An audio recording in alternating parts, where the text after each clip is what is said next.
UP के बहराइच में भेड़िए ने 7 दिन बाद फिर किया हमला। बीती रात 2 अलग अलग इलाकों में 2 बच्चों को घायल किया। मेकू पूर्वी गांव और खैरी घाट के भवानीपुर में भेड़िए ने हमला किया। दोनों बच्चे अलग अलग अस्पतालों में भर्ती, एक की हालत गंभीर। मध्य प्रदेश के सीहोर में सियार का आतंक अब तक 12 लोगों पर हमला कर जख्मी किया है। लोगों को सावधान रहने के लिए कहा गया है। सीहोर में एक सियार के 2 लोगों पर हमला करने का सीसीटीवी वीडियो भी सामने आया। दोनों शख्स ने किसी तरह से खुद को बचाया। महाराष्ट्र के सोलापुर में मालगाड़ी को डिरेल करने की साजिश का खुलासा हुआ। 4 सितंबर को कुडवाड़ी रेलवे स्टेशन के पास ट्रैक पर सीमेंट का बड़ा ब्लॉक मिला था।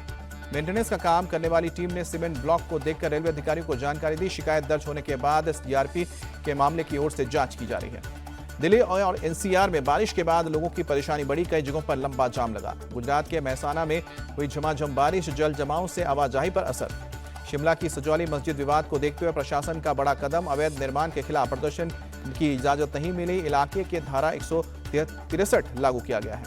संजौली मस्जिद में हुए अवैध निर्माण को लेकर गिराने के लिए हिंदू संगठनों ने उग्र प्रदर्शन का ऐलान किया है। आज सुबह 11 बजे आंदोलन का आह्वान हुआ है।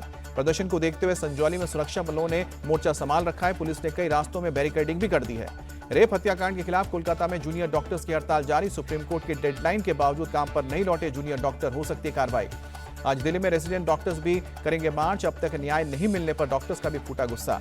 कोलकाता कांड को लेकर पीड़ित पिता का बड़ा बयान। बोले कि इस केस में ममता बनर्जी की भूमिका से संतुष्ट नहीं है। हमारी बच्ची को न्याय दिलाने के लिए उन्होंने कुछ नहीं किया।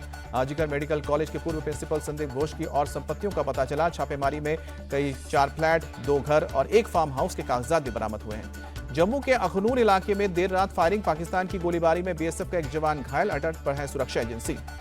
नेता प्रतिपक्ष राहुल गांधी का वाशिंगटन डीसी में फिर से बीजेपी पर हमला। कहा कि कांग्रेस का दृष्टिकोण बहुलवादी है जबकि बीजेपी है एकाधिकारवादी। राहुल ने कहा कि बीजेपी और आरएसएस के साथ हमारा एक वैचारिक युद्ध चल रहा है और भारत के ओर से 2 पूरी तरह से अलग दृष्टिकोण है।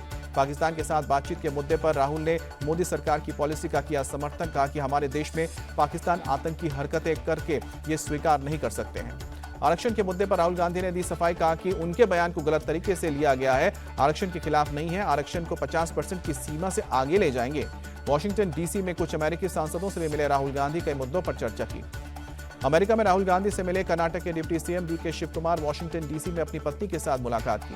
पीएम मोदी का आज ग्रेटर नोएडा दौरा। सुबह 10:30 बजे सेमिकॉन इंडिया 2024 का करेंगे उद्घाटन। सीएम योगी भी मौजूद रहेंगे। पीएम मोदी ने एक्स पर लिखा, भारत सेमीकंडक्टर के लिए दुनिया में एक केंद्र बनने की दिशा में कर रहा है काम। सेमिकॉन इंडिया इस क्षेत्र के प्रमुख हितधारकों को एक साथ लाता है। प्रधानमंत्री आवास पर आज शाम 5 बजे होगी केंद्र कैबिनेट की बैठक। पीएम मोदी करेंगे अध्यक्षता। कांग्रेस अध्यक्ष मल्लिकार्जुन खड़गे आज जम्मू कश्मीर दौरे पर जाएंगे। अनंतनाग में जनसभा को संबोधित करेंगे। अंतरिम जमानत मिलने के बाद आज जेल से बाहर आएंगे बारामूला के सांसद इंजीनियर राशिद। जम्मू कश्मीर में करने जाएंगे चुनाव प्रचार।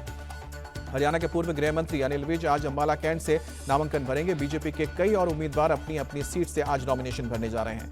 हरियाणा चुनाव के लिए बीजेपी ने दूसरी लिस्ट जारी की। दूसरी लिस्ट में 21 उम्मीदवारों का ऐलान।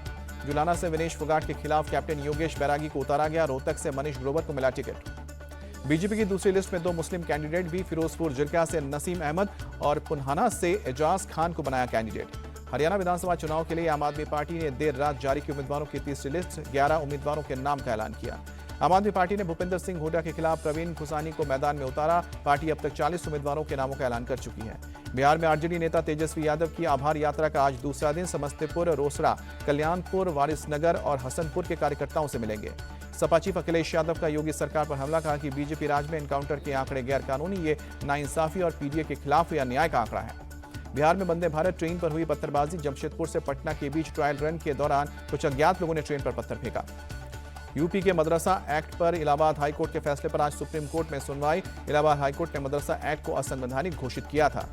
दिल्ली शराब नीति घोटाला मामले में आज सीएम अरविंद केजरीवाल की राउज एवेन्यू कोर्ट में पेशी। केजरीवाल की आज खत्म हो रही न्यायिक हिरासत। बिहार के किशनगंज में आरजेडी विधायक इजहार असफी पर धमकी देने का आरोप लगा। एक टीचर को जेल के अंदर ही मरवाने की धमकी दी, वीडियो वायरल।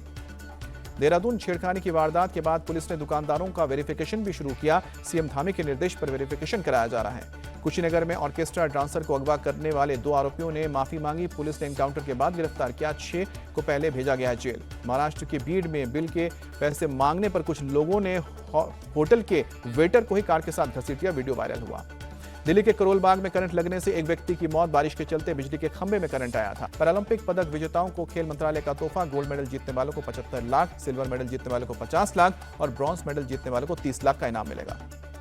मनसुख मंडाविया ने खिलाड़ियों को दिया भरोसा, कहा कि 2028 लॉस एंजलिस पैरालंपिक के लिए सरकार उन्हें हर तरह से मदद देगी।